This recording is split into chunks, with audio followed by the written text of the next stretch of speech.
Welcome to Stock Therapy with Penny Queen. Today I have the CEO of Aduro Cleantech, Ofer Vicus. Ofer, welcome back. Hi, Penny. It's a pleasure to be here. Thank you very much for you. And again, for the audience, your audience that listen to us. Take the time to listen to us. Well, I am so excited to talk to you. And I actually had to take notes this time because there has been so much that has happened since we last talked. So January, Chemelot was selected. February, NGP started operating. March, a non-binding offtake agreement for the FOAK, a non-binding deal with a leading GEPC firm to develop a licensing package. You joined Chemical Recycling Europe. You had an absolute blitz of conferences around the world. And in April, you extended hydrochemilytic technology to highly paraffinic crude, joined the Utah Petroleum Association. You awarded the permitting contract for the FOAK. Your Q3 fiscal results showed almost 40 million Canadian in the bank.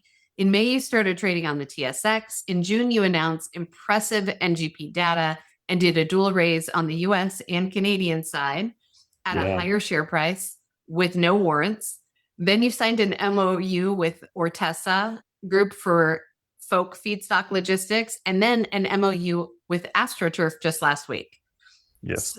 So I don't know where you even want to start because it's a lot. Yeah, I'm looking back on the last 3 months and I'm thinking, where the heck did we got some sleep to do? But that's it's gone.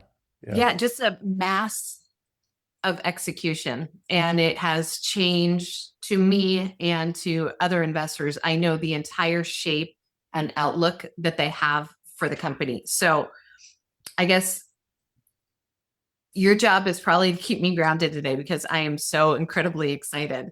And the first thing I really want to talk about is that NGP data. So 86% liquid yield was the headline. 73% cracker ready is a story. Tell me more. Yeah, everything that you mentioned, which is quite a lot, I think, in general, for us to be nearby and execute, is basically, again, things we told investors at the beginning of the year. We told investors that we have this plan and we will work through the years or through the months, coming months, to basically add value to the company or do something that will create maybe the risk or, I guess, create opportunities. So one item which was very, very, of course, clear was us moving on the first of a kind on industrial scale. Let alone that project is comprised from 3 or 4 different small projects. It's, selecting the site, building a building on the site, all the utilities, everything around it, getting permits, just the site itself, and then making sure that we have a process ready to work on that site, organization, some logistical services to support that site. All of those things are coming in mind, and as you reading the stuff that we've been working on, the news that we've been working on, you've seen you can connect the dots to elements, the logistical part with Ortessa or the first of a kind or the selection of the site. Saying all that and moving that aside, because that was not your first question about the performance of the NGP. So again, initially, I think I mentioned ever since that when we are running the NGP, we see conversion, and we've been working through some information and running campaigns and optimization and troubleshooting in order to understand and learn more and more. And we're learning so much of the first, I think, 4-5 months, the recent month. I think our understanding of the process grew dramatically, but we knew we're doing conversion. We did conversion on the R2. We just knew that there was no secrets there. So I've never viewed the performance of the NGP as a go, no go. I view the performance of the NGP as a more of an ongoing process to increase and improve and improve and increase as you generate data for the first of a kind. This specific run, which we're super proud of, was a run that we basically managed to bring the process into some ideal conditions and to run with those ideal conditions to a certain state. So we put it in a steady state. We had to make sure that it is in a steady state for some time before we're taking any measurements, because we try to be disciplined to the data really and not abuse the data, because you have to give it yourself some time and aggregate it and see that you're in a comfortable zone. And then as we run it, you could see that just by this run, the performance were pretty high. And this is not fully optimized unit. This is a process that we still improving on the go. We're always looking, is the valve in the right size? If the pipeline is in the right shape? Is there is any dead heating zone on the reactor? Are we doing the conversion in the most optimal way, or do we have to do any other activities that could go all the way to reactor design if we need? And I mentioned many times that for us, those elements are no-brainer because, well, now we have the money, but it's not so expensive to change equipment in order to adjust the NGP the way we want it. So it was never a question of go, no go, as I felt a little bit, is it working? Is it not working? We should take away historically for many organizations because they're building expensive equipment and it takes years to commission it and it takes time to understand it. And all of this, if you think of it in our realm, what are 3 or 4 months in our space? Like it's the speed of light, really. It's really, really quickly and fast. And yeah, I mean, we're still working on it. The NGP actually, as we're speaking right now, is being prepared for another long run, and we'll see how that will work. And I think today we are very much aware of the items that we need to improve and we need to do in order to bring it up to a really, really long campaign, which is these is what our goals. But we're super proud with the fact that we managed to do a full process over those 48 hours or 47 hours where we brought it into ideal conditions. We run it on ideal situation. We managed to take very steady performance, and we showed that when we are shutting it down, we have high performance data that already now it's not fully optimized. I can tell you that we have a lot to go. I feel already now show promising results. And that is the message that I want to, that message together with the fact that we've been seeing conversion, together with the fact that we have a lot to continue to go, that is the confidence that I have. Those are the reasons that allow us to continue and invest in the first of a kind the way it is. And I can tell you the first of a kind will not be the most optimized unit. It will be the first unit. That's what it is, the first of a kind. Probably the second, the third unit will be better in performance, but we feel we have enough to move forward the way we want to move forward. And Well, I really wanted the investors to be a pair, just to listen to that, or to at least understand our philosophy in us doing what we're doing. I truly appreciate the way you put the NGP together with the idea of optimizing the design for the first of a kind. Yeah. And the way it was built with more off the shelf parts so that it is less expensive and you can tweak it. And I know that it wasn't a question for you about whether or not it was working. You could see conversion, but for the investors, everything hinges for us on, when we don't understand chemistry as well, we're wanting to see numbers because we can all understand numbers. So that was great. Well, I don't understand chemistry as well. That's like, I can tell you that. But yeah. So, but it was really good to be able to see it and to even that's, where you can start from my side to be able to build projections. And that's something I truly appreciate. And I know you've said before that the real danger in scale up is when you go from, the lab scale up, not to the points where we are here. I know that there's always danger. Never say never, but yeah, you need to be, yes. I mean, the first area is the most, by far, is the biggest jump. Those jumps here today, okay, there could be a different reactor design, could be a different pumping station, there could be, I don't know, bigger holes, smaller holes. But I think overall, we feel quite confident in the way we've been doing. We will not spend the money otherwise if we would feel that there is an issues. And as I'm saying that, I'm pretty sure the first of a kind will not be, the second of a kind will not be the same machine as the first of a kind. It will just be an improved version of that unit. So we're right now we're quite confident, and as usual, we just don't see red lights at this point of time that will stop us doing what we're doing. Good. That's what I want to hear. All right. So Eric put out an op-ed last week, and it was in Plastics News, if anyone didn't catch it. But he said that yield is now the metric that decides economic viability in Europe. So I guess my question is, was sitting the FOAK, the first of a kind at Chemelot, deliberate because of the regulatory environment? Hey, yes and no. The no part is that we started this journey of selecting a site almost 2 years ago. So we knew that there is a regulatory environment out there. We knew what it, kind of a way it goes. But 2 years ago, if you look at the publication, it was not as clear as it was or aggressive as it was today.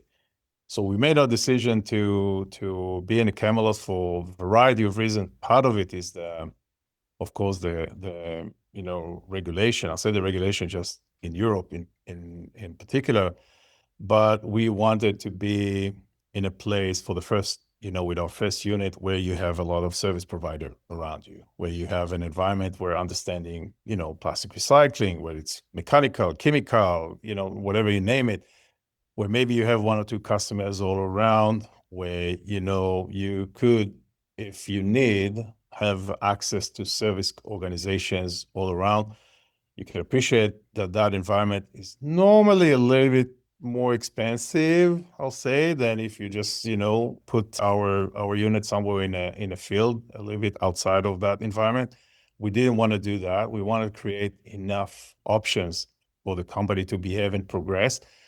We feel we're very lucky to be in Chemelot. We feel we've done the right decision. Everything that I just mentioned in terms of access to service companies, access to the organization that are dealing with the permits, the civil engineering, the organization that are, all of it is nearby for us. Potential customers are there. So definitely been doing the right decision.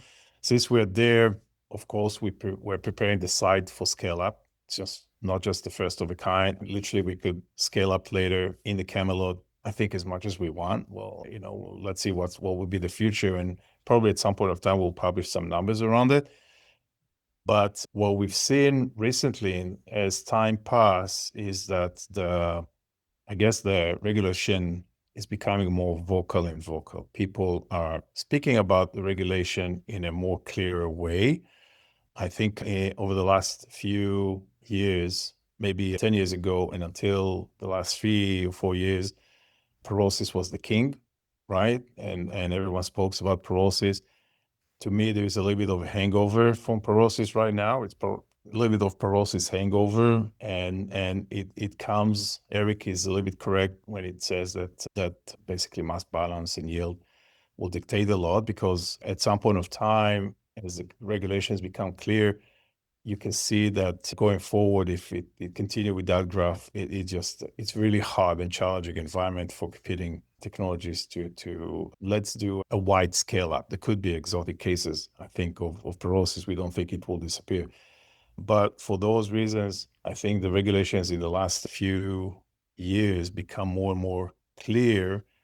And now it's becoming, for us, it's just becoming something that we can maybe look, feel, and see, and kind of think how it will affect of us, what will be the implication on us, and all we can see is a good things. So of course we share that information. Okay, that's fair. Well, you're making me want to jump all over the place now. Sure. So, I mean, there's a lot there. I mean, we've just been crazy. It was crazy busy all around. So well, I'm going to just apologize to viewers that there's no way I'm going to get all the questions answered because you don't have 24 hours for me. But we will do it again and again and again and again. If we have an answer, we'll try the best. Well, I'm going to jump to what just happened last week because, we're talking about end producer responsibility. And I think that's been a concept that's been very abstract to investors in general. Like the idea that manufacturers of these plastics are responsible for getting those molecules back into the system, getting them handled, right? And I think a really excellent example of that is turf. Now you signed that MOU with AstroTurf. That is Yes. very, I think it was like 275 million square feet in North America alone. I mean, there is a lot of turf out there. Yeah. So Yes. I'll tell you, I mean, there's a whole lot there that I can associate to, again, things we mentioned to investors in the past. And if you remember the issues that the item, not the issues, but that I mentioned about doing things, let's say on a smaller scale, simple to complex thing, not directly, and maybe do a little bit more business to business before we'll go and conquer the post-consumer waste plastic, which is the hardest material ever, and build smaller machines that will be dedicated. All of this is combined. That's our intention to, this is what we want to do. This is messages that we told investors, and now we're presenting it and says, yeah, here's a company that we're working with to find a solution. There's another layer to this where companies such as AstroTurf are forced to look for solution for synthetic turf. And a standalone by itself, it's not an easy solution. There's no really an easy solution for synthetic turf around just what, even if you want to do mechanical recycling, it's just impossible to move this waste in a mechanical way, in an efficient way. And then there is another layer that is on top of that, which is, of course, the economic of the whole thing. I mean, can you make money on it? And it's not, you're stating volumes across North America, but then it's across North America. When you think of it, there are much smaller, I guess, smaller volumes in cities, right? And this is where the benefit I feel of the company of Aduro's HCT coming into mind, because maybe we can provide an economic solution that will not force some kind of a heavy logistical activity around synthetic turf, but maybe an easier logistical activity. So the MOU comprise all of those elements. It is made by two companies that are dedicated to find solution. We want to learn very much how the challenges of how AstroTurf is actually facing, what AstroTurf is facing. And we also want AstroTurf to really understand what do we need in order to make it happen. And the effort is really to start going on a commercial scale and understand how the commercial solution will look like. And it could be maybe localized, as I mentioned. Maybe you'll find out that you actually need to do some centralized, a little bit more centralized, just dedicated to that. I'm not sure yet right now. It's just that it compromises the interest of two organizations with different capabilities to go and identify a unique solution to that problem. In a way, Penny, we see the same concept goes to other applications, such as agricultural waste, I mentioned, potentially marine waste. There'll be other, kind of application that we feel if we'll get there in the right time, at the right moment, the material will be unified. It will be not so dirty. It will be clean by definition. It will be on a smaller scale. And I think that will be really candy for our machine in many, many ways. If we could lower the machine cost. We could build dedicated configurable machine. And that's our intention, by the way, with the first of a kind. That's how we approach that. Our intention later is to upgrade the first of a kind to do post-consumer plastic, but we're going to start with simple materials such as on a volume scale, on industrial scale. So quite exciting relationship that we're building. And this is not theoretical. This is, company that's out there saying we need to find a solution, and we're looking to find a solution with Aduro, which is great. So, I've been thinking about every new potential product out there. I think of, could this be, Aduro facilities or owned facilities that run this one type of plastic mostly, because we've got modular, scalable, and you just said another word that I think is really important, configurable. Yeah. Let's see. I think it's a one step, right? With but it's a journey, but we're feeling very good about it. So quite exciting to start this, and we'll see. Of course, we'll keep updates the investors of how we're making progress as we do often. All right. Well, let me go back to the first of a kind and talk Sure. about all the sequencing that's happened. So, we've got some MOUs on feedstocks, on offtake, new streams opening, all before the plant exists. This seems very deliberate. Yes. Yeah. Okay. There is it's really a super busy year when you think of it on many, many fronts. I mean, the team, Aduro grew dramatically in the last few years. And even now, I think we're kind of stretching the team to have, 5 hats at a time, apart from doing the cleaning and the dishes and everything around that in the office. But it feels that in order to be able to start when we want to start, which I think now is, we're dedicated to early 2028 or end of 2027, whatever we say the time is that the reality is that you would need certain things to happen. It's a very complicated project to manage. It has arms and legs in different areas that all has to come and move in parallel in order to be ready for the same. So, and this brings me to the relationship with Ortessa.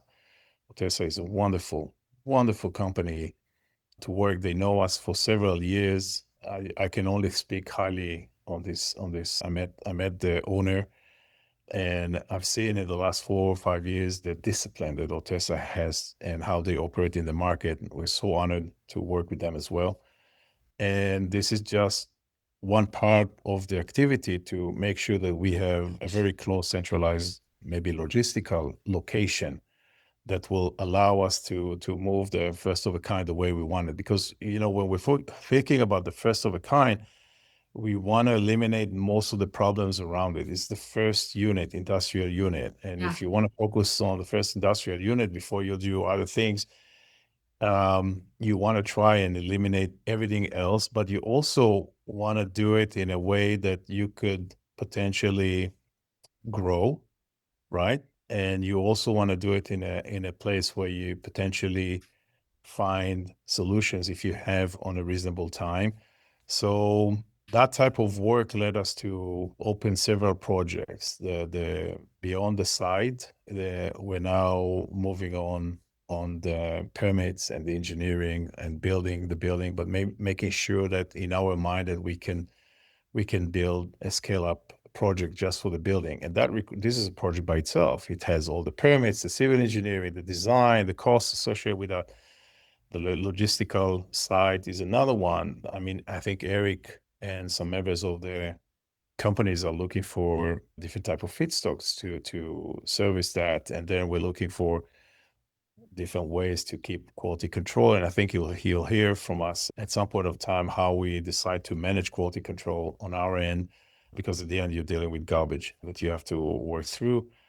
And then, if you take all of that aside and associate, let's say isolate everything else, there is basically the design of the first of a kind unit, information that is building up day in and day out here in our little office in London, where the pilot is there, and how we translate it with the relevant engineering company, the relevant process engineers, the relevant operators, what cannot work, what should be working in order to move it to another level. It's quite exciting time, but it's super, super exciting, busy, I'd say. Yeah. I'd love to take a look at your Gantt charts or whatever project management tools you have, because I'm sure, I mean, Yeah. for as methodical as you all are, I can't imagine how you engineer that chaos into. It's over 17 hours a day, I think sometimes. That's basically what happened. But honestly, Penny, this is about Team Aduro at this moment of time. It's not kind of the CEO. I'm feeling I'm lucky to work with such a great team. I mean, they are working day and night around it. Some of them are already located on site in Chemelot. We have people on site part of the, you've seen some of those press releases as well. And some of them are working here. I mean, we're growing the engineering department, the operation department, literally every department around us, we're growing in while we're doing what we've been doing. So very trustworthy team, very knowledgeable. I feel quite lucky to work with the team. And so they give you the comfort level that you can do those things. Right. So I'm going to switch this over again because while the market was watching all of the plastic headlines, the petroleum program quietly ran the same playbook this spring. So Yes. bench scale results on Uinta Basin, yellow wax and black wax crudes Yes. showed reduced wax content that stayed stable at ambient conditions. Yeah. I am so excited about that particular phrase right there. Did we talk about it before? If not, I'll happy to expand. Yeah, for sure. I don't remember if we talked about it before. I want to give it a little more coverage. Yes. Because I think as this is a Absolutely. full, I've talked about it on my own several times. Okay. I've written about it. I've put a lot out there, but we've talked about the chemistry and how the chemistry is very capable. And but seeing this come out and the way it came out. So first, there was the press release that talks about, making it stable at ambient conditions. The continuation in part patent was filed.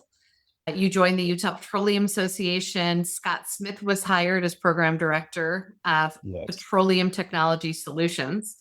And myself and every other heavy investor out there did a pretty solid deep dive on Scott.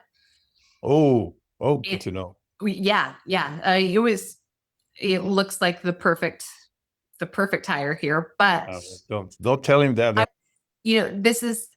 Is this the template where every new feedstock will get the plastics treatment in the way it's?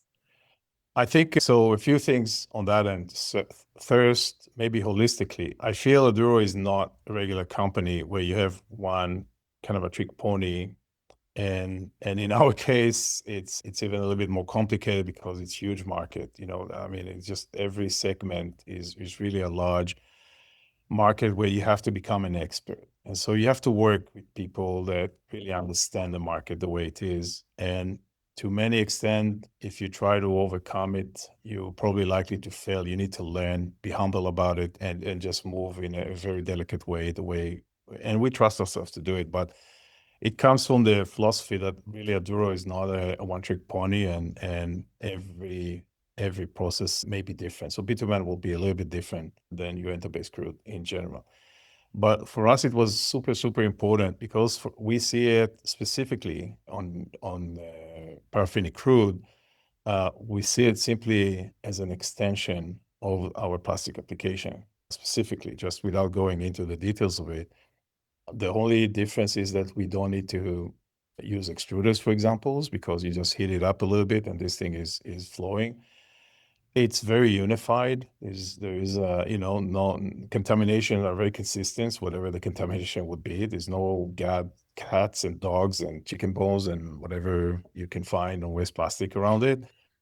And even the reactor system, I feel, could be much, much simpler. So overall, it was just an extension of the unit. If it takes us maybe 3 years to build the NGP, let's say, it took us 2 months to build the first technology demonstration that is actually in our lab up and ready for us to operate with a little bit improvement that we're doing. So I think there is a discipline work here based on what we've been doing and you can't take away the risk. We're not willing to say to investors, don't worry, you should be worried. But it's not, I don't want to say we've been very working in a methodical way, right? On step by step in order to create the necessary, I guess, I'll say not concept, but approach towards dealing with the Uinta-based crude. Particularly to the work we're doing right now, we're now finishing our technology demonstration unit. We will be able to run on continuous level. And in parallel to this, we hired people that help us doing the configuration, the product solution. So Scott's bringing an expert like Scott can help us a lot on this. And in parallel for this, we reach out to the industry to say, hello, we're here, take a look at us. And so you have to do a set of things in order to end up where we feel we want to end up. We're quite excited from the application itself, because if it's an extension of plastic, it is not that complicated for us to execute. On the other hand, we do recognize it's an oil producer, guys. They heard and listened to everything before. You have to perform certain things before you even, get closer and talk to them. So we're preparing ourselves from that end. But overall, it seems like something we can move on fairly quick. And because of that, we want to move fairly quick on it. We have a vision for the economic value of it. And I'll say it, there is maybe the short term and the longer term. The longer term is that we feel we're definitely maybe a contender to be able to produce oil that is pipelinable at the end of the day in such volume and quantity that more and more of it will be used. And so you can see how the trajectory of that could go. On the shorter term, it's basically working with the existing infrastructure, but trying to extend the market reach while saving the cost of the operation. That's basically where you head. And so again, we don't see red lights, we just see excitement around what we've been doing. So we're definitely aggressive around that. You mentioned that you already knew you had you knew conceptually that HCT should be able to handle paraffinic of this application. Yeah. Well, that gives me a couple questions, like how you said it was a lot faster. So can you tell me how the process went, and then maybe what other things it could possibly work on? Yeah, I'll answer for the first, not for the second. On basically, when we did not want to approach that application without finishing everything that we need to know on plastic recycling, it's a neighbor application that we learned a lot out of it. We felt that if moving into this particular case, using cage of paraffinic crude without working and doing all the research that we need to do on plastic recycling will actually be a longer path than a shorter path. And so we were aware of the ability of the technology to do something in the Uinta Basin crude or paraffinic crude. But we've been working again methodologically to finish our design on our plastic recycling unit, build a machine that we could work with, a process that we could work with, start moving and on a commercial process, the first of a kind. And so at that point, we felt we have enough information to move on and do basically the work on the paraffinic crude. When I say it took only 2 months, if building R2, designing an R2 for plastic recycling maybe took a year and a half or 2 years time, because that this is just an extension of that, it took us 2-3 months to finish that particular design. So in other words, you plan 7 times and you only cut once. That's actually the right case. So we were a little bit nervous because people would see what we've been doing on plastic and maybe made the connection. So there was a very high discipline on the company to keep it on a lower value. If there are others or not, I don't want to say. Like, I just don't want to create the excitement, and I don't want to leave the investors. Aduro right now as is a wonderful opportunity, I feel, on already what we have. So how about we'll focus on this, and eventually we need to make some money out of it. So we want to sell first and make sure that we're profitable, and whatever comes later, let it be. We'll see. So can you tell me what a petroleum pilot campaign could actually look like from here? In what way you're talking about? On us, on the pilot, specifically on How? So I Yes. get that you waited till you had certain questions answered on the plastic Yes. side before Oh, even yeah. going Yes. to bench scale with the Yeah. Uinta, but Yeah. now as something that can be running in parallel, do you see more action taking place over there? Yeah, so definitely, first of all, we have the space, the team, the knowledge, and now the money to execute and build a first of a kind. Well, before the first of a kind, maybe a pilot. So we have what we call a technology demonstration unit right there, which is, it's its last final tunes, and we will run it soon, I hope. And then we have enough there to, I think, to run it in a continuous way and to learn a lot towards the design of a pilot. I believe a pilot will be a little bit cheaper, and we did not need a lot of money to build this one, but just will be a little bit cheaper in general. So we could build this pilot by ourselves or with a partner. We normally, there's always the questions of when and where you add partners to the deal. I think for us, partners will not be for the reasons of just saving some capex around it. It's not really, there's different business model that you can act on. Maybe you go by yourself, or maybe you work with partners. I think the issue is really, as we will look at this, is how it will best benefit the company at this point of time. If I look at how we led the process of chemical recycling, it's clear that we will take a lot of initiative on ourselves at the beginning, and organization will later join. That's what we did with the plastic recycling, and I think it feels the same a little bit here. I just hope and have reasons to think it will be a little bit shorter in many, many ways. A campaign for a pilot, in waxy crude or bitumen, we're talking about barrels. And so probably anywhere between 5 to 10 barrels a day would be something that you can work with. It's almost similar in sizes to the current process, but we're not there yet. We are actually the beginning of the technology demonstration, so that the equivalent to R2 2 years ago, basically. And so, it will be a few liters an hour, 5 liters an hour, 6 liters an hour, something of that kind, that will prove that the concept is there. It's not optimized, it just concept is there, for which we'll take our information towards, industrial-like machine. Can we industrial this? I think we can. And so that will be a step further after technology development. So that will be a localized campaign. Whether it will be with partners or not, I'm not sure yet. Okay. But we're taking every steps to make sure that the industry is know us, that we're building, regardless that we're building what we're building, and we're generating the research, the relevant research at home. And as you know now, Penny, we have the money to do it, so there's no problem there as well.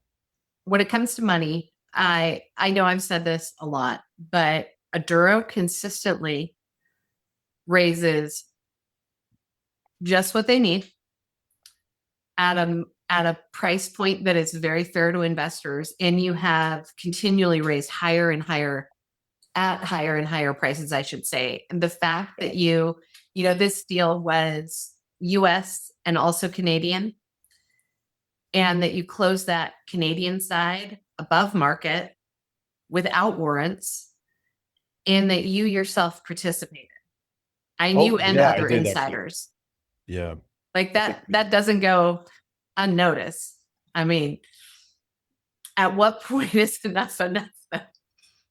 I fight every given day. I argue with everyone that I want more. So it's never that is the that's just jealousy speaking on my side. That's all. And I'll buy whenever I can buy. I wholeheartedly believe that we're doing something that, could be really beneficial. So I take those steps whenever I can. And I, generally wanted to participate in this round as well. Not just for showing people, but actually from economic. I think it's a great deal. And there is a lot potential upside for the company to move on. And so, yeah, we have everything that we want to prove it. And, let's just continue and work towards it. So insiders have never sold. I mean, that's something that I track inside ownership. It's not always possible for companies, right? But to see you continually coming to the table, like, I feel like there is much more value in the Aduro shares that I hold now than ones that I held back around $1, right? I mean, that's like, I treasure them now more than I did when, you could say they had more potential then, more potential for growth. I feel now that we have more and more confirmation and this continual execution. So I find myself going back and buying more and buying more. And at home, I have heard a couple of times, how much is enough? I'm like, it is not enough. So, I'm honored by this, and I mean, this is just, confirmation. I mean, we will do as much as we can, whatever we can, to continue to grow the company. At this point, yeah, it's been for the founders, I can tell you, it's more than 15 years at this point that we're sitting on those things. Probably that at some point of time there'll be something, but all of what we do right now is to justify and show the market that we are with the market. We are in line with the market. We understand the market.